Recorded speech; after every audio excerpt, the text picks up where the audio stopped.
Sir plastic water bottles లో water తాగడం వలన క్యాన్సర్ వస్తుందని చాలా మంది అంటారు. ఇది ఎంతవరకు నిజం సార్? ఇప్పుడు నిజాలు పక్కన పెడితే క్యాన్సర్ అయితే పెరుగుతుంది. అవును. అంటే ఒక ప్లాస్టిక్ బాటిల్లో వాటర్ తాగడం ఒకటే కాకుండా ఇప్పుడు ఫ్యాషన్ అయిపోయింది. ఏదైనా టీ స్టాల్ దగ్గరికి వెళ్తే వాటర్ బాటిల్ కాదు, టీ కప్పులో వేసుకుంటున్నాను. అంటే గాజు గ్లాసులో టీ ఇస్తే అది ఎంగిల్ అయిపోతుంది అని కప్పు అడుగుతున్నారు. మరి కప్పులో ఉన్నది ఏంటి? అదే సార్, లైట్ చాలా పల్చటి పొరతో వేసినటువంటి ప్లాస్టిక్ కదా. అంటే టీ పేపర్ని పాడు చేస్తుంది కాబట్టి ఒక లైట్ కోటెడ్ వేయకపోతే టీ నిలబడదు. వీడు వేడివేడిగా మరుగుతున్న టీని అందులో వేస్తాడు.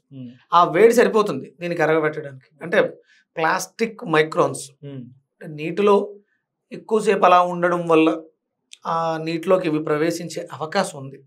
అంటే మీరు బాటిల్ని గమనిస్తే వాడగా దాని సహజత్వాన్ని కోల్పోయి ఆ నున్నదనం కూడా పోయి గరుగ్గా తయారవుతుంది. అంటే అది అందులో కలుస్తున్నది అన్నది వాస్తవం కదా. ఇవన్నీ కాదమ్మా, క్యాన్సర్స్ అయితే స్ప్రెడ్ అవుతున్నాయి కదా విచ్చలవిడిగా.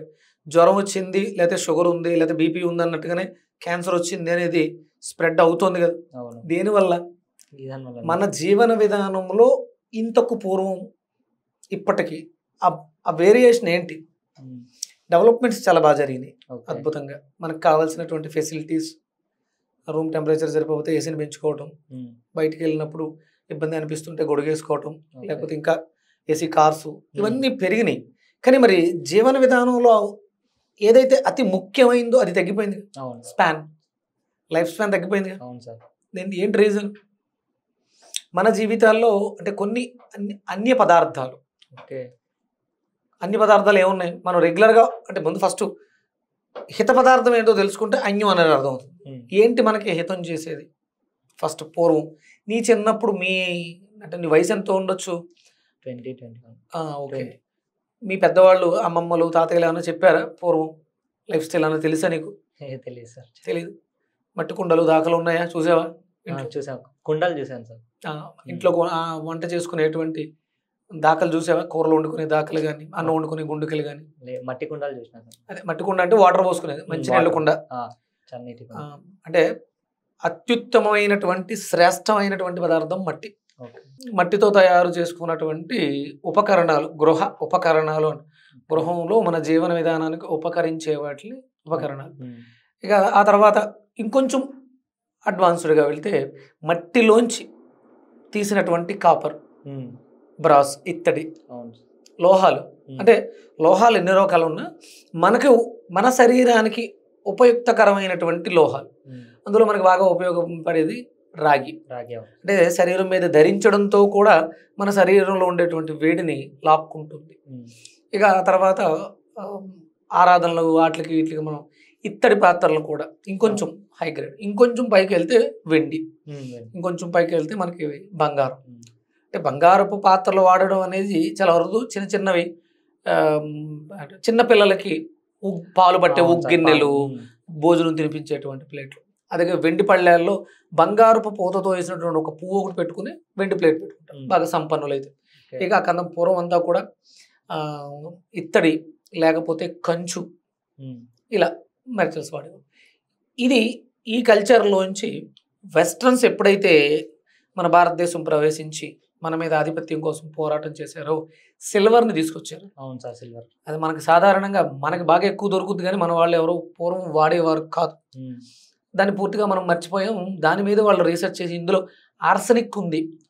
సిల్వర్లో ఆర్సనిక్ ఉంది, స్లో పాయిజన్గా పనిచేస్తుంది, మనిషి ఎదుగుదలని మందపరిచి చూస్తుంది అని రీసెర్చ్ తర్వాత దాన్ని మనకి అంటగట్టడం జరిగింది.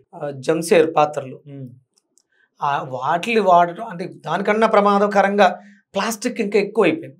ఈజీ మనకు వాటిని కొనుక్కోవడం, పాడేయటం. ఈ సత్తు పాత్రలు బాటిల్స్ ఏం దొరకవు, కానీ ఇళ్లలో కూరలకి వాటికి వాడుతూ ఉంటారు. ఇక ఈ ప్లాస్టిక్ అనేది విపరీతం. ఎప్పుడైతే నీళ్ళ అమ్మకం అనేది మొదలైందో, ఫ్యాషన్ మొదలైందో, నేను ఏది పడితే అది తాగను, ఎక్కడ పడితే అక్కడ తాగను అని ఆ క్యారీ చేయడం దగ్గర మొదలై ఇప్పుడు జీవితాలని సర్వనాశనం చేసే స్థితి.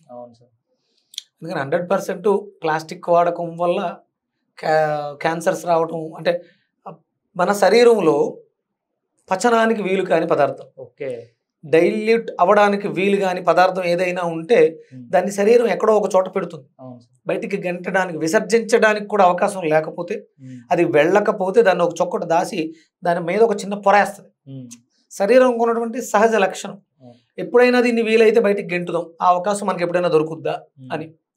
అలా లేనప్పుడు దాని చుట్టూ వేసినటువంటి ఆ పొర ఒక ట్యూమర్గా ఫామ్ అవుతుంది.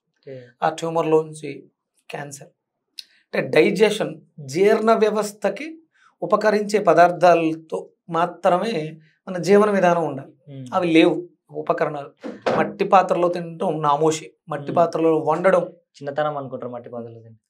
ఇది ఏదో మిడిల్ క్లాస్ ఫ్యామిలీస్ లేకపోతే లేమి లేనోళ్ళు ఇలా అనుకుంటూ ఉంటారు. ఇవి కాదు. ప్లాస్టిక్ అనేది మనకి పర్యావరణానికి చాలా నష్టాన్ని చేకూరుస్తుంది. తద్వారా దీన్ని మనం ఎలా వదిలించుకోవాలి అనేది మీ యువకుల చేతుల్లోనే ఉంది, మీ చేతుల్లోనే ఉంది. నీళ్ళు ఎక్కడ తాగేసిన ఏమీ కాదమ్మా. పైపులో అప్పటికప్పుడు కొట్టుకుని తాగేసేవాళ్ళం మేము. ఎక్కడికైనా బయటకు దూరం వెళ్తే ఇప్పుడు అంటారు కదా సార్, ఇప్పుడు ఏదైనా హోటల్కి వెళ్ళినాం అనుకో, అక్కడ గ్లాస్లో వాటర్ తాగి అందులో 100 మంది పైగానే గ్లాస్లో వాటర్ తాగారు. అదే మనకు తాగితే వాళ్ళ డిసీజ్ మనకు వస్తుందని దాంతో ఇప్పుడు వాటర్ బాటిల్ తీసుకుంటారు. సాధారణంగా అంటే కోవిడ్ అనే వైరస్ రావడానికి ముందు ఇవేమీ లేవు. అవును సార్. ఈ కోవిడ్ వచ్చిన తర్వాత ఇవి బాగా ఎక్కువైపోయింది. అలాగే ఒకటి మాట్లాడతాను, వాడు ఎలాగో కడుగుతాడు, కొద్దో గొప్ప క్లీన్ చేస్తాడు. ఆ సర్ఫెస్టెన్స్, ఆ వాడే పదార్థానికి ఉండే సర్ఫెస్టెన్స్ ఆ పట్టుకోవడం వదల మీద ఆధారపడి ఉంటుంది. అది ప్లాస్టిక్ అనుకున్నప్పుడు పట్టుకోవడానికి అవకాశం ఉంటుంది. గాజు మీద, స్టీల్ మీద పట్టుకోవడానికి అంత అవకాశం ఉండదు, జారిపోతూ ఉంటుంది. ఓకే, క్రిములు ఏమైనా సరే. ఓకే, ఈ పేపర్, ప్లాస్టిక్ కప్పుల మీద ఉండే పేపరు, ప్లాస్టిక్ అది పట్టుకుంటుంది. గాజు పట్టుకోదు, గాజు మీద వేస్తే జారుతుంది. ఆడ ఎంతో కొంత, అంటే ఇప్పుడు మనం టీ గురించే మాట్లాడుకుంటే, టీ బంక్ దగ్గర ఒక బేసిన్లో వేడి నీళ్ళు పోసి గ్లాసులు అందులో ఉంటాయి. అవును సార్. ఆ ఎంతో కొంత వేడి ఉందిగా, ఒకవేళ కాదనుకుందాం, బట్ టీ అంటే ఇప్పుడు మీరు అంటు ద్వారా అంటే ఎంగిలి ద్వారా స్ప్రెడ్ అయ్యే డిసీజెస్ ఏమున్నాయి? HIV వైరస్ ఇలా స్ప్రెడ్ అవుతుంది బ్లడ్తో తప్ప. ఎంగిల్ ద్వారా స్ప్రెడ్ అవుతుంది. అలాగే కోవిడ్ అనేది, అంటే ఇప్పుడు కోవిడ్ ఇప్పుడు వచ్చింది, అది గాలి ద్వారా కూడా వెళ్ళిపోతుంది. అంటే సెలైవాలో మ్యాక్సిమం మనం నోట్లో ఉండే టెంపరేచర్కి మ్యాక్సిమం చచ్చిపోతాయి. మన నోరు బాగాలేదు అంతే, మన నోరులో ఆ ఎంజైమ్స్ లేవు, కిల్ చేసే ఎంజైమ్స్ లేవు, తద్వారా స్ప్రెడ్ అవ్వాలి తప్ప. అంటే సాధారణంగా బయట తాగటం, బయట తినడం అనేది పూర్వం రోజుల్లో లేదు. ఇప్పుడు కూడా అంత మనం బయట తీసుకోవడం తప్పు. సహజంగా శాస్త్రం చెప్పుద్ది, ఒక ఎంగిల్ తగలడం అనేది 100% తప్పే.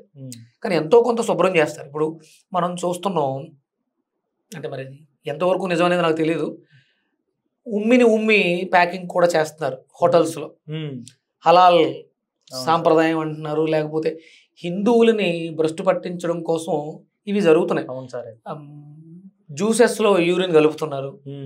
అంటే ఇప్పుడు బయట తినడం వల్ల ఎన్ని ప్రమాదాలు ఉన్నాయో అన్ని ప్రమాదాలు వాళ్ళు మనకి చేసి చూపిస్తున్నారు. రే ఎదవల్లారా, బయట తినడం తప్పు, మేము ఇలాగే ఉంటాం, మీరు ఇలా తింటూ ఉంటే అని మనకి ప్రత్యక్షంగా చేసి చూపిస్తున్నారు కదా. మార్పు రావాలి. అమ్మ చేతి వంట కన్నా రుచిగా ఉంటుంది బయట, 100% రుచిగా ఉంటుంది. ఆడి నోట్లో ఉన్న దరిద్రం, ఆడి ఒంట్లో ఉన్నటువంటి చెత్త ఉచ్చ రూపంలోను ఉమ్ము రూపంలోను దాంట్లో వేస్తారు. ఇంకా ఏమి కలుస్తున్నాయో మనకి ఏం తెలుసు. అందుకని ప్లాస్టిక్ దాంట్లో నీళ్లు తాగితే క్యాన్సర్ వస్తుంది ఇవన్నీ పక్కన పెడితే, గాజు గ్లాసులో టీ తాగితే రోగాలు వస్తున్నాయి ఇవన్నీ పక్కన పెడితే, శుభ్రంగా ఇంట్లో తిని బయటకు వచ్చి పని చూసుకుని ఇంటికి వెళ్తే బెటర్ కదా. ఏదో క్యారేజీ పోసుకోవడం అనేది సాంప్రదాయం మనకు పూర్వం నుంచి ఉంది. వాటిని మళ్ళీ మనం తెచ్చుకుంటే బాగుంటుంది కదా. అనవసరంగా ఎవడదో ఉచ్చా, ఎవడదో మరుగు, ఎవడదో ఉమ్మి తినాల్సిన అగత్యం ఏముంది? అది ఎవరిదైనా కానిద్దాం, నిజంగా ఎంగిలే అనుకుందాం, అంత అగత్యం ఏముంది? ఉన్నాయిగా, అమ్మ చేసి పెట్టమంటే చేసి పెడుతుంది. ఇవి వచ్చిన తర్వాత, బయట ఫుడ్స్ వచ్చిన తర్వాత ఇంట్లో వంటగదులు పూర్తిగా మరుగున పడిపోయింది. కిచెన్స్, ఆగ్నేయంలో వంట అనేది పూర్తిగా పోయింది. కొత్తగా పెళ్ళి అయితే స్విగ్గీ ఆర్డర్ పెట్టు, జొమాటో ఆర్డర్ పెట్టు తప్ప ఇంట్లో పొయ్యి వెలిగించడం, చేతులతో వండటం ఇవన్నీ పోయిపోయాయి. అందుకని దయచేసి యువత మారాలి. క్యాన్సర్ గురించి కాదు, చాలా రకాల రోగాల గురించి, మానసిక పరిస్థితుల గురించి ఆలోచించాలి.